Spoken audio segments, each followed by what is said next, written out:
Mambo. Poa. Naitwa nani? Naitwa Edna. Edna?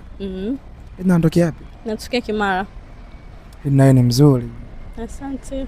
Nyumbani kabisa ni wapi? Moshi. Wewe ni mtu wa Moshi? Mchaga? Yes. Sifa moja watoto wa Kichaga. Weupe. Kama ulivyokuwa wewe. Sifa ya pili watoto wa Kichaga. Hatuna miguu. Umevaa nguo ndefu siwezi kuiona. Sasa Edna, nataka nijue kitu kimoja kutoka kwako. Hapo kwenye mahusiano? Nipo. Unakaa naye mwanaume wako au upo mbali naye? Nakaa naye. Wewe ni mke wa mtu? Mmeoana kabisa? Ndio. Yaani ndoa kabisa ya kanisani? Hatujaoana. Ila familia zinajuana. Mwaka gani umeanza kukaa na mwanaume wako? Mwaka jana. Tangu uanze kukaa naye, mara ngapi ushawahi kukagua simu yake na ukakuta message ambazo zilikuumiza? Je, kukagua message? Kwa simu? Asugusagi simu. Yeye huwa anakagua simu yako? Ashiki. Ashiki kabisa. Unahisi hii imeokoa kiasi gani mahusiano yako au ndoa yako kwa kuwa tu amshikiani simu? Inasaidia tu asigombani mara kwa mara. Unajua ukishika simu, so kunakuwa labda kuna kazi, mtu tunatafutana kikazi, alafu labda unaweza kumwisi mtu vibaya, kumbe ni kazi tu. Kwa hiyo kutokushikiana simu inasaidia kupunguza mambo ya ugomvi, kukerana vitu vidogo vidogo. Ila tu tukiheshimiana, tunajua tunapendana, tunaheshimiana, hicho ndio muhimu. Ushakuwa na dalili ya kwamba mwanaume wako anakuwa anakuchiti? Hapana. Kwa kuwa ukagui simu? Kwa kuwa sikagui simu. Unafanya kazi na yeye anafanya kazi? Nafanya kazi. Mshahara wenu mna share? Yeah. Nani kamzidi mshahara mwenzie? Yeye. Alikuzidi mshahara? Hivi ni kwa kawaida inatakiwa mwanaume kila siku aache hela kula nyumbani, si ndivyo? Sasa ikitokea mwanaume ana pesa na una pesa, anaweza kutoa hela kwa ajili ya kulisha familia? Yeah, anaweza. Kitu gani cha thamani ambacho ushawahi kununua yeye, kumnunulia yeye kama zawadi?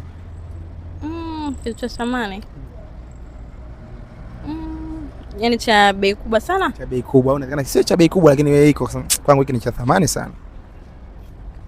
Nishawahi kumnunulia saa. Na yeye kitu gani cha thamani ambacho ashawahi kununulia? Najua ni vingi. Kimoja ambacho kikiona kweli alijitoa.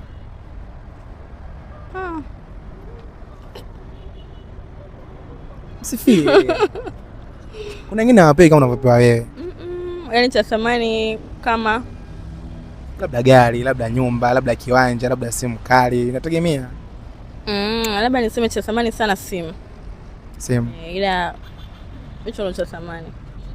Hivi kwa kawaida marafiki wa kike, kwanza marafiki wa kike naye ikitokea umegombana na mwanaume wako, ni sahihi wewe kwenda kumwambia ugomvi wa wewe na mwanaume wako kumwambia rafiki yako wa kike?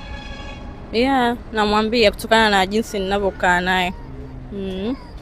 Kuna ule muda ukifika wewe na rafiki yako wa kike mpo wawili tu, kitu gani ambacho unapenda kukifanya? Mimi na rafiki yangu tunaongea, tunapiga umbea sana. Wewe mnamsemaga nani? Tu umbea wetu tu wa maisha yetu, naombea mitandaoni. Tunakuta tunadisi labda kuna kitu fulani kimetokea hivi na hivi, sana sana ndio hivyo. Mara mwisho kuongea swala la wewe na yeye kuja kufunga ndoa kanisani ilikuwa ni lini? Kuongea na mpenzi wangu? Sijalizungumzia.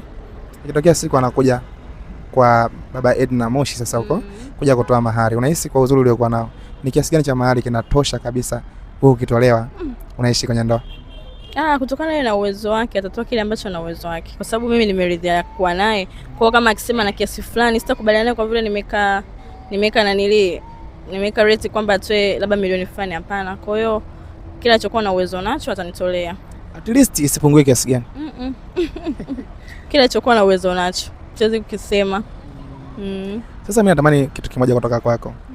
Kuna namna umeniambia kwamba watoto wa Kichaga wana sifa ya uzuri wa rangi lakini wamekosa miguu, si ndivyo? Ndio. Nataka tuwasaidie wanaotazama pale. Piga 360 kwanza, huenda kuna kingine ambacho umejariwa watoto wa Kichaga wengi wanakuwa wanakosa. Pole pole zunguka. Umezunguka haraka haraka sana bwana Edna, hebu rudia. Umezunguka haraka haraka sana, rudia tena kidogo kidogo.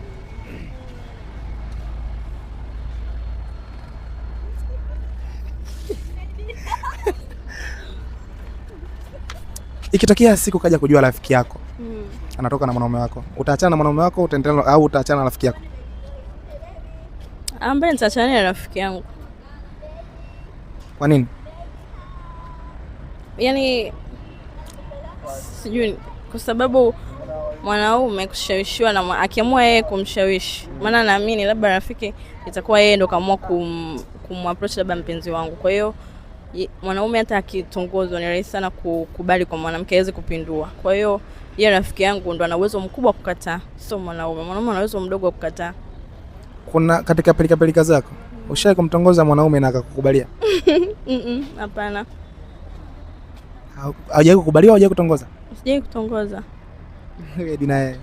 Sawa, basi nakupa mic yangu. Sema chochote kwa mwanaume wako kama unataka kumsifia, unataka kumwambia kitu ambacho haujawahi kumwambia. Labda kuna kitu anakukela ila unatamani leo akijua kupitia kamera hii.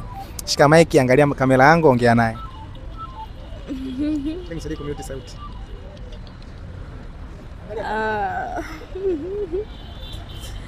Kwako baba Anipa, nikwambia nakupenda sana. Tunakwazana lakini naamini sasa hivi tuko sawa. Mungu atulinde, atusaidie. Ni hicho tu. Umeshamalizana naye? Unahisi inatosha? Inatosha. Kesho na kesho kutwa umetoka zako Moshi pale, unamkuta rafiki yako yupo ndani na mwanaume wako. Kwa moja kwa moja anamuhisi mwanamke ndio mwenye makosa. Mpenzi wako unamwamini kiasi hicho? Namuamini. Basi hapa amepata mwanamke sasa. Hauna mdogo wako yote unaweza kanipa na mimi, labda na mimi nikapata mwanamke mrembo kama? Mdogo sana bado. Una umri gani? Ndio yuko form 1. Mimi namsubiri bwana. Mwambie kuna mtu nishampata tayari, kwa akimaliza huko mimi nipo. Sawa. Sawa, usiku mwema. Haya.